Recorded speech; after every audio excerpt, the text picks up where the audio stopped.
começamos a nossa viagem ao tempo pelo Brasil Império,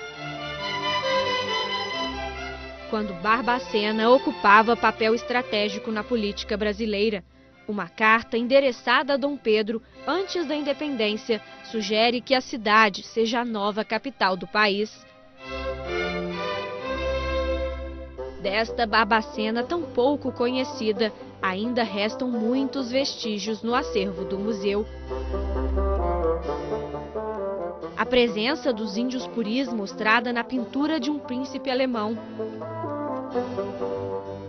As marcas da escravidão nos instrumentos utilizados na tortura dos escravos e as imagens barrocas.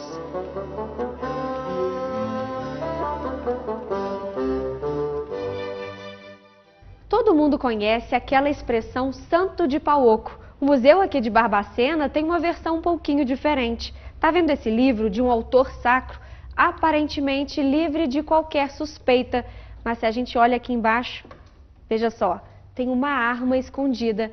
Edson, era uma situação comum de acontecer naquela época? Esse livro é um retrato de uma época. Nessa época, especificamente, havia muito contrabando em Minas Gerais, principalmente de ouro, pedras preciosas, e, eventualmente, até armas eram ocultadas em objetos como esse. Ele era um artifício para que não se desconfiasse de nada. Então, podia ser tanto uma peça de contrabando aí, como a capacidade de alguém usar como estação de arma. Avançamos ao tempo e o mobiliário das famílias tradicionais de Barbacena nos remonta a uma página diferente da história, o período da República. A cadeira feita com armas e peças de montaria usadas na Guerra do Paraguai está entre as raridades no museu. O Marechal Floriano Peixoto, que então seria o presidente da República, viveu por um ano em Barbacena. E essas cadeiras teriam sido feitas para presenteá-lo. Não se sabe por que ele não as levou, mas nós temos aí um registro também de uma época muito curiosa da história de Barbacena.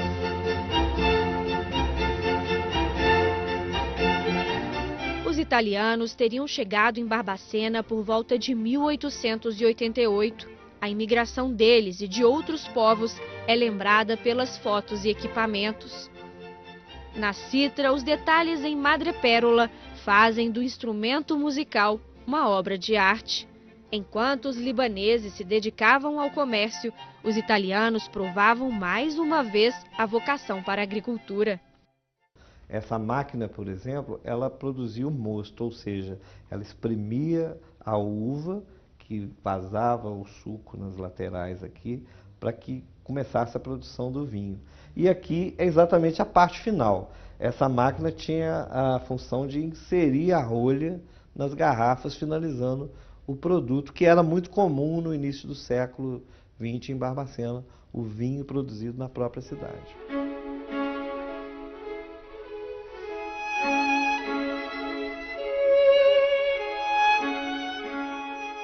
O museu, que guarda tantas peças e objetos históricos, também reserva um espaço exclusivo dedicado ao patrimônio humano de Barbacena. São muitas fotografias.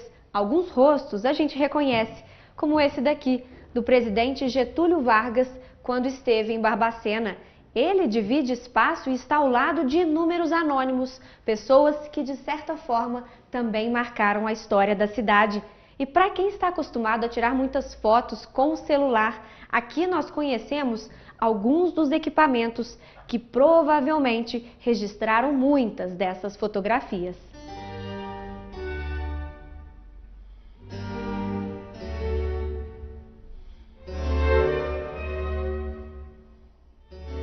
Quem seriam todos eles? Fica a pergunta aos curiosos. Ao longo da história, Barbacena participou de vários conflitos armados. O passado bélico da cidade está revelado no museu, em uma coleção de armas. São armas autênticas, elas em algum momento estiveram envolvidas nos vários conflitos que Barbacena se envolveu ao longo aí de 200 e tantos anos de história. E essa armadura? O que faz aí? Um colecionador de Barbacena, Elisandro Nicoletti, ele adquiriu essa armadura no final dos anos 40. E hoje ela é uma curiosidade, chama muita atenção. Segundo se sabe, não posso afirmar, é uma peça original do século XVI, tá?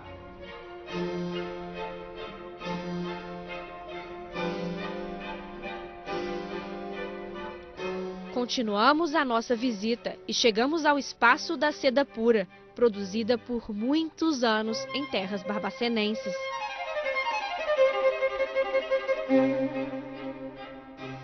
Nosso passeio termina na antiga senzala do casarão de 1810, mas hoje apenas a atmosfera de pouca luz nos lembra a vida dos escravos que ali viveram. No lugar, encontramos a reconstrução da tipografia do jornal Cidade, uma das dezenas publicações da imprensa antiga de Barbacena. Aqui nós temos uma máquina linotipo que conseguia compor com chumbo derretido as linhas que eram montadas nas páginas do jornal. A outra área da gráfica era a prensa plana, que é uma máquina de 1913, uma máquina muito moderna para a época, que conseguia produzir uma quantidade grande de jornais em pouco tempo. Na parede, com o devido status que lhe cabe, está o jornal Paraibuna, o primeiro registrado em Barbacena. O Paraibuna é o rio, o famoso rio, né? Que hoje pertence à região de Juiz de Fora, pertencia a Barbacena.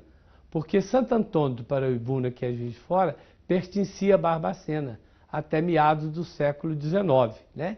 Então é uma homenagem ao rio Paraibuna. E a 5 de novembro de 1836 é a primeira notícia que temos de um jornal em Barbacena. Aqui o visitante também pode ler as páginas de alguns desses jornais. São vários títulos diferentes. Aqui a gente tem um com caráter mais humorístico, olha só o nome do jornal, A Sogra. Corrosivo, bombástico, apalhaçado e tolo. Apareceu na cidade de Barbacena mais um número deste jornal de molecotes de esquina. Mesmo amareladas, elas ainda ajudam a contar a história de Barbacena. Uma história de descobertas para quem vai ao Museu Municipal da cidade.